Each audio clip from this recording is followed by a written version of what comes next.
We are here today with Emilio. Emilio is one of our former family source intended parents. Thank you so much for taking the time to chat with me today. I definitely look forward to hearing about your journey today. Let me begin this by asking you, when did you decide to experience fatherhood? I'd love it if you could kind of share that whole experience with us. Okay, so that was back Christmas. I think it was 6 years ago now, because my daughter is 4 years now.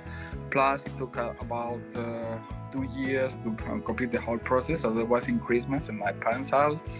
I said to myself, well, I need to have a children.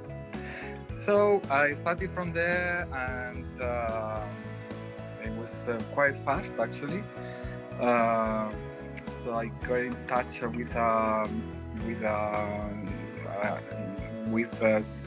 an agency in Spain.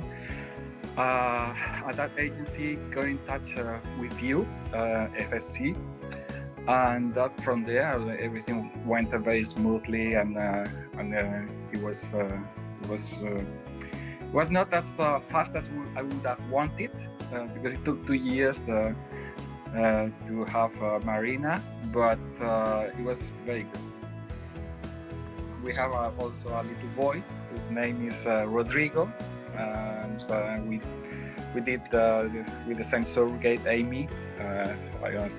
So it was very good actually to have the same surrogate, and also the same genes, because we had the same egg donor for both children. Okay. So when you were starting the surrogacy process, what were some of your requirements in your surrogate, and what was kind of the most important to you?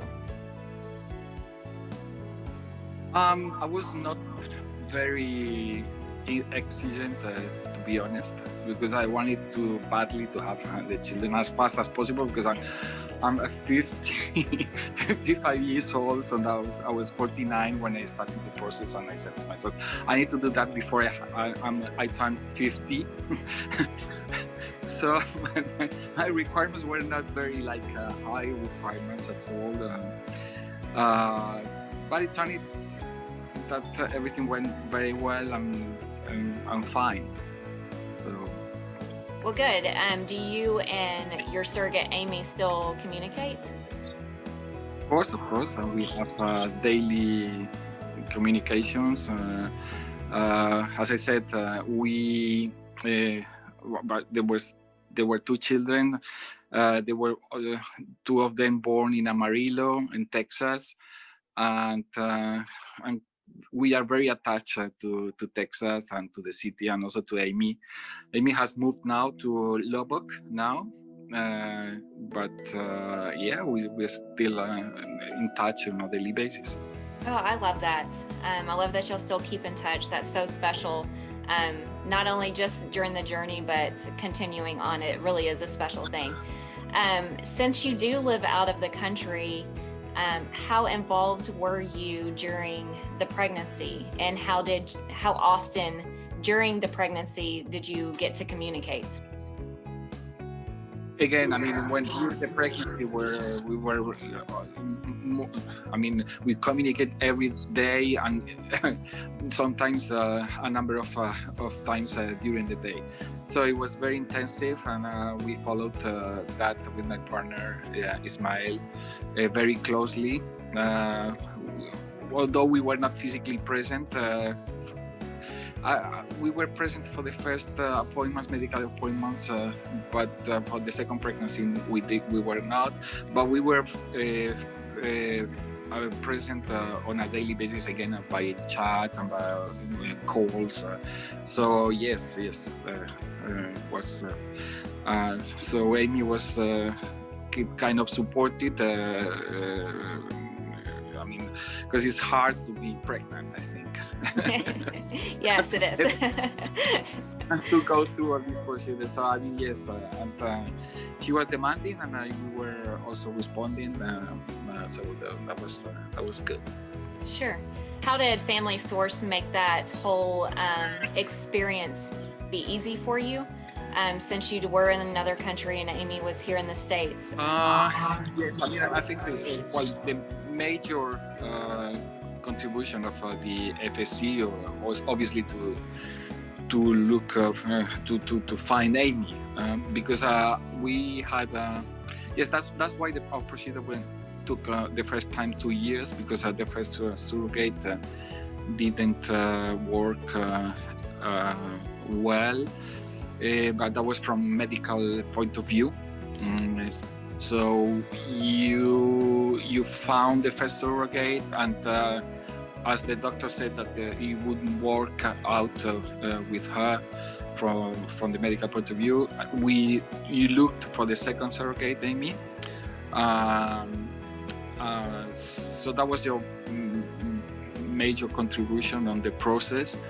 And obviously during the process, I mean, we had regular meetings or regular follow-up from your side, which was very appreciated from my side and from Amy's side. Good. So I kind of want to know a little bit about the birth experience of your children. I know whenever intended parents are coming from another country, there's always ins and outs. You have to, get your flights and make sure you time everything just right. How soon were you able to arrive to the U.S. before your children were born? And were you present for both of them? Oh, yes, we were present for both of them. We arrived 1 week before the birth for the first one, and I think almost 2 weeks before for the second one. So we had the time to get used to Amarillo, although the second time was much easier because we already knew the city, and we stayed in the same apartment, and we had the same car location, so it's the car rental, sorry. So it was much easier. Although from the logistic point of view, it was a little bit more complicated because Marina was already there, so there were 2 children and take care of the second one. So, but yeah, I mean, the process went quite well. She was induced both times. Yes. But she was panicking all the time because I'm gonna have it. She started saying that 1 month before the actual delivery took place.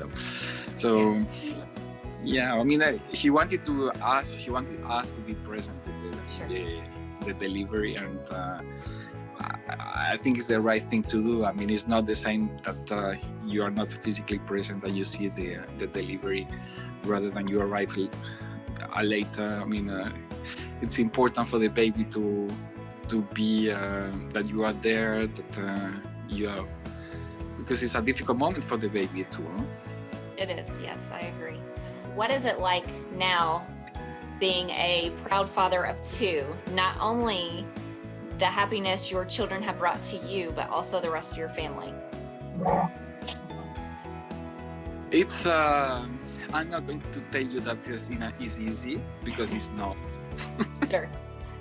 So I just make a big warning to intended parents. It's a lot of happiness. But it's not easy. Sure. It is. So don't think that it's gonna be a rosy way of because there's ups and downs, and children they are rewarding, but it's hard. It's hard to be a parent. I definitely love your journey. I'm glad that you and Amy still communicate. I think that's a really special bond to have with your surrogates, and we're thankful that you went through Family Source as an intended parent. So